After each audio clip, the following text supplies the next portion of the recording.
আমি স্বপন রায়চৌধুরী গোলপার্কের সন্নিকটস্থ কাঁকুড়িয়া রোডে বাস করি।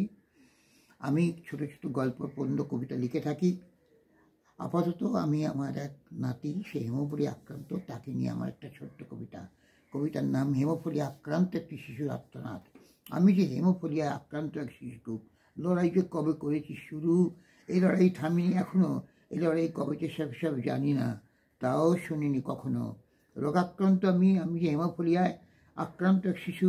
জীবনের পথ বড় অমসৃণ, পথে পথে বাধা শিশু। আমি ভাবি অনেক কথা, বড় হবার কথা, মানুষ হবার কথা। আমি জানি, আমি বুঝি জীবন সংগ্রামে আমার বহু যুদ্ধ বাকি আছে।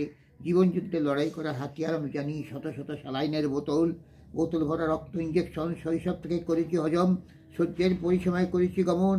আমি দেখেছি বাবা অশ্রু ভরা চোখ, আমাকে বাঁচানো তাদের অক্লান্ত প্রয়াস দেখে চোখে আসে জল। কিন্তু কি করি আমি, বড়দের কাছে শুনি বিধাতার আশীর্বাদ থেকে বঞ্চিত আমি, অনিশ্চিত ভবিষ্যৎ। জীবন যুদ্ধে বিজয় ডঙ্কা বাজবে কি জীবনে, প্রশ্ন থেকে যায় ঈশ্বরের কাছে। তাই প্রশ্ন করি বারে বারে, ঈশ্বর কি দোষ করেছি আমি? পাঠালেই যদি ধরা দেবে, নীরব করনি কেন? জরাগ্রস্ত রোগগ্রস্ত এই শিশু কেন রোপণ করলেই ধরা দেবে? আমি হেমোফিলিয়া আক্রান্ত এক শিশু হয়েছি।